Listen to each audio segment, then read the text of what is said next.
Hello and welcome. This is the part 4, chapter number 2, Federalism, class 10th, Social Study. In this chapter, we are going to discuss decentralization in India and the last topic of this chapter. Let's begin the chapter. हम सभी जानते हैं, हमने discuss किया है, federal government में दो level होते हैं, central government and state level. पर हमारे देश के अंदर एक लेवल और है, इसमें one more tier is there, the third tier local government. And today we are going to learn what is decentralization and what is the third tier of the government. A vast country like India cannot be run only through two tiers of the government as discussed above. Some of the Indian states are bigger than independent countries of Europe. Bharat के कुछ राज्य ऐसे हैं जो इतने बड़े हैं कि दुनिया के या यूरोप के कई देशों से भी बड़े हैं. और यहाँ पर ये पॉसिबल नहीं है कि हम केवल उन दो टीयर्स, उन दो लेवल के द्वारा ही पूरे देश की गवर्नमेंट को रन करें. The population of Uttar Pradesh is more than that of Russia. These states are internally very diverse in term of variety of dialects, eating habits and culture. ये हमारे स्टेट इतने ज़्यादा आपस के अंदर डाइवर्स है, इनके हर स्टेट के अंदर लैंग्वेज अलग बोली जाती है, हर स्टेट के अंदर अपना एक खान पान का तरीका है, तौर तरीका है, उनकी अपनी एक कल्चर है, उनका पूरा अपना एक अलग सिस्टम, अलग पैटर्न है. तो हर स्टेट भारत का एक दूसरे से बहुत ज़्यादा डाइवर्स है. इसलिए भी थर्ड टियर हमारे यहाँ पर गवर्नमेंट का होना जरूरी है. Hence a need for the creating a third tier of government was always being felt. इसलिए शुरू से ये महसूस किया जाता रहा कि भारत में एक थर्ड टियर और होना चाहिए. हालांकि 1992 से पहले भी थर्ड टियर था, पर उसके लिए कॉन्स्टिट्यूशन में कोई प्रोविजंस नहीं थे. 1992 के बाद कॉन्स्टिट्यूशन में इसके लिए प्रोविजन की, कॉन्स्टिट्यूशन में अमेंडमेंट करने के बाद थर्ड टियर को रेगुलाइज किया गया. Decentralisation. When power is taken away from central and state government and given to the local governments, it is called decentralisation. जब सेंट्रल से और स्टेट गवर्नमेंट से पावर्स लेकर लोअर लेवल पे लोकल गवर्नमेंट को दे दी जाती है, उसे हम डिसेंट्रलाइजेशन कहते हैं. यूनियन और सेंट्रल लेवल से जाती है पावर स्टेट के पास, और स्टेट और यूनियन दोनों से पावर फिर जाती है लोकल लेवल के पास. Why decentralization? Vastness of the state in size and the population. Bharat जैसे विशाल देश के अंदर जिसकी पॉपुलेशन बहुत ज्यादा है, जो अकॉर्डिंग टू साइज वर्ल्ड में नंबर 7 पे, अकॉर्डिंग टू पॉपुलेशन हम वर्ल्ड में नंबर 2 पे आते हैं. इतने बड़े देश के अंदर केवल दो लेवल की गवर्नमेंट से काम नहीं चलाया जा सकता, और इसके साथ साथ भारत में डाइवर्सिटीज भी बहुत ज्यादा है. And the third, need for power sharing. Power sharing के लिए इतने बड़े देश के अंदर डाइवर्स कल्चर की वजह से ये कुछ रीजन है जिसकी वजह से भारत में डिसेंट्रलाइजेशन को अडॉप्ट किया गया है, और एक थर्ड लेवल और इंट्रोड्यूस किया गया जिसे हम लोकल गवर्नमेंट कहते हैं. Basic idea behind the decentralisation. Need for the decentralisation was recognised in our constitution. Since then there have been several attempts to decentralise power to the level of village and towns. Panchayat in village and municipalities in urban areas were set up. All the states, but these were directly under the control of state government. Elections to the local governments were not held regularly. Local governments did not have powers of resources of their own. Thus, there was a very little decentralization in effective term. Local government के पास power नहीं थी, उनके elections regular नहीं होते थे. Solving the large, अब देखते हैं क्या है बेसिक आइडिया डिसेंट्रलाइजेशन के पीछे. Solving the large number of problem and issues at local level. Second, people have better knowledge for problem in localities. अगर हमारे घर में कोई प्रॉब्लम है तो हमारे पड़ोसी से ज़्यादा बेटर हम समझते हैं कि हमारे यहाँ पर ड्रेनेज की प्रॉब्लम है, या हमारे यहाँ पर अगर कोई और दूसरी कोई प्रॉब्लम है तो एक लोकल लेवल के ऊपर लोग ज़्यादा जानते हैं. तो किसी पर्टिकुलर विलेज में, किसी पर्टिकुलर सिटी के अंदर कोई प्रॉब्लम है तो वहाँ की जो लोकल पब्लिक है वो उसके बारे में बेटर समझती है और उसको बेटर तरीके से हैंडल कर सकते हैं. ये आइडिया, बेसिक आइडिया इस डिसेंट्रलाइजेशन के पीछे काम करता है. Better ideas on where to spend money and how to manage things efficiently. कहाँ पर पैसा खर्च किया जाना चाहिए. हर विलेज की, हर सिटी की रिक्वायरमेंट अलग अलग होती है. किसी सिटी के अंदर हो सकता है रोड्स नहीं हो, किसी सिटी के अंदर हो सकता है स्कूल्स नहीं हो या हॉस्पिटल्स नहीं हो, किसी अदर सिटी के अंदर या किसी विलेज के अंदर पानी की प्रॉब्लम है, वहाँ पर ड्रिंकिंग वाटर नहीं है, वहाँ पर इरिगेशन के लिए पानी नहीं है. हो सकता है किसी विलेज के अंदर पानी की फैसिलिटी है पर वहाँ पर और अदर कोई फैसिलिटीज नहीं है. तो हर विलेज की रिक्वायरमेंट अलग है, हर सिटी की रिक्वायरमेंट अलग है. इसीलिए वो बेटर जानते हैं कि उनको पैसा कहाँ और किस फील्ड में खर्च करना है.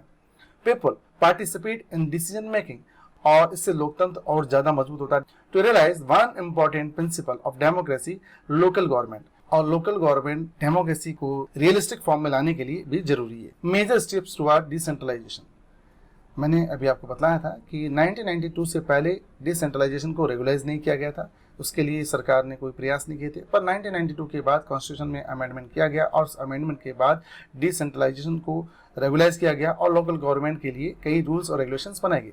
Before 1992 the local bodies were directly under the state government, regular elections were not held and local bodies did not have any resource or power to their own। 1992 से पहले ऐसे हालात थे, इलेक्शंस कभी 5 साल में होगी, कभी 6 साल में, कभी इलेक्शन 10 साल तक इलेक्शन नहीं हुए और लोकल गवर्नमेंट को स्टेट गवर्नमेंट के द्वारा पावर और रिसोर्सेज भी नहीं दिए जाते थे। और इसी वजह से लोकल गवर्नमेंट को ज्यादा मजबूत बनाने के लिए, उनको पावर और रिसोर्स प्रोवाइड करने के लिए, उनके इलेक्शंस को रेगुलर करने के लिए 1992 के अंदर एक कॉन्स्टिट्यूशनल अमेंडमेंट लाया गया।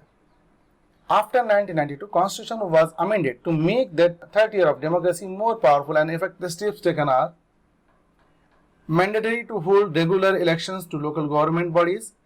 Regular elections को mandatory किया गया है। Seats are reserved for the scheduled caste, scheduled tribes and other backward classes। पर यहाँ पर एक और जो है जो रिजर्वेशन है वो महिलाओं को यहाँ पर रिजर्वेशन दिया गया है। At least 1/3 of the position are reserved for women।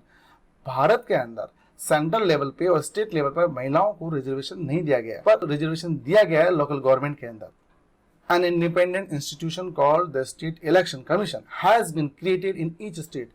और 1992 के बाद जो लोकल गवर्नमेंट के लिए इलेक्शन होते हैं उसके लिए एक अलग ही गवर्नमेंट बॉडी बनाई गई है। पूरे इस इलेक्शन प्रोसीजर को जो कंडक्ट करता है और पूरे इलेक्शन प्रोसीजर को ऑब्जर्व करता है और उसको पूरा मैनेज करता है, एक ऐसी बॉडी बनाई गई जिसे स्टेट इलेक्शन कमीशन के नाम से जाना जाता है।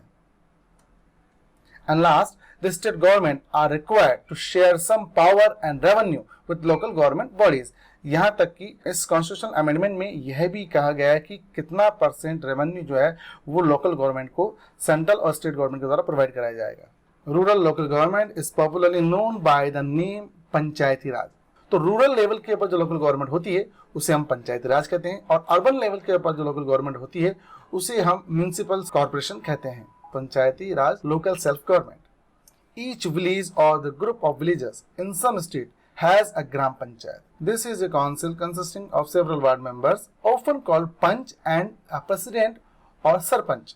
They are directly elected by all adult population living in that ward. अब लोकल जो गवर्नमेंट है पंचायती राज, उसको हम तीन उसके अंदर लेवल है, village level, block level and district level. अब विलेज लेवल में आता है ग्राम panchayat formed by the gram सभा। जितने भी गांव उस ग्राम पंचायत के अंडर में आते हैं वहां के एलिजिबल जो वोटर्स हैं वो सब वहां पर वोट कास्ट कर सकते हैं और इस ग्राम सभा को हेडेड करता है सरपंच। सेकेंड लेवल है जो है इसके ग्राम पंचायत से ऊपर वाला जो लेवल है वो है ब्लॉक लेवल और ये कुछ गांवों को मिलाकर उसको ब्लॉक बनाया जाता है।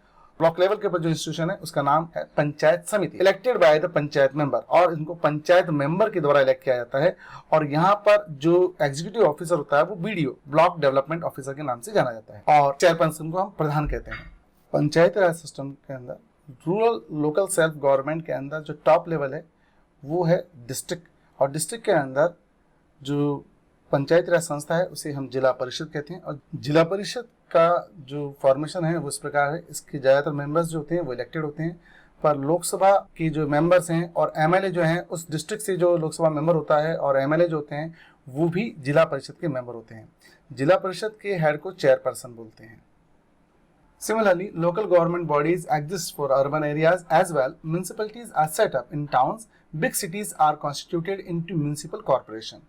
जिस प्रकार से गाँव के अंदर लोकल गवर्नमेंट होती है, पंचायत, पंचायत समिति और जिला परिषद होती है, सेम उसी प्रकार से शहरों के अंदर भी लोकल गवर्नमेंट को बनाया गया है और वहाँ पर जो स्मॉल टाउन्स है वहाँ पर म्यूनसिपैलिटीज़ होती है और म्यूनसिपैलिटीज़ को हेड करते हैं जो चेयरपर्सन होते हैं। और उसी प्रकार से जो बिग सिटीज़ होती हैं वहाँ पर होती है म्यूनसिपल कॉर्पोरेशन और म्यूनसिपल कॉर्पोरेशन को हेड करते हैं mayor. Now we are going to discuss what kind of the difficulties faced by the local government. The new system of local government is the largest experiment in democracy conducted everywhere in the world. There are now about 36 lakh elected representatives in the panchayat and municipalities etc. पूरे देश में लगभग 36 लाख के आसपास जो लोग हैं वो रूरल और अर्बन लेवल के ऊपर इलेक्ट होके आते हैं। All over the country, this member is bigger than population of many countries in the world. अगर हम बात करें पूरी दुनिया की, तो दुनिया के कई देशों की पॉपुलेशन भी 36 लाख नहीं है, पर हमारे यहाँ पर इतने लोग इलेक्टेड रिप्रेजेंटेटिव इलेक्ट होके आते हैं। Constitutional status for the local government has help deepen democracy in our country. और ये जो है हमारे देश के अंदर डेमोक्रेसी को मजबूत करने के लिए काम करता है। लोकल गवर्नमेंट के सामने अभी भी कुछ प्रॉब्लम है जो उनको फेस करनी पड़ती है, जैसे ग्राम सभा आर नॉट हेल्ड रेगुलरली। ग्राम सभा जो विलेज लेवल के ऊपर होती है उसको रेगुलरली हेल्ड नहीं किया जाता। वैसे इसकी साल में कम से कम 2 सीटिंग होना कंपलसरी है, पर वो नहीं रेगुलरली हो नहीं पाती है। ये इसके सामने एक बहुत बड़ा चैलेंज है। और सेकंड जो है, most state governments have not transferred significant power to local government nor have they given adequate resources. और कई स्टेट गवर्नमेंट ने ना तो उनको पूरी पावर्स दी है अभी तक, ना ही उन्हें रिसोर्स उनको प्रोवाइड कराए हैं ताकि वो अपना मैनेजमेंट कर सकें, वो अपना काम काज चला सकें। तो ये 2 चैलेंजेस है जो लोकल गवर्नमेंट को फेस करने पड़ते हैं। इसी के साथ ये चैप्टर हमारा फिनिश होता है। Thank you.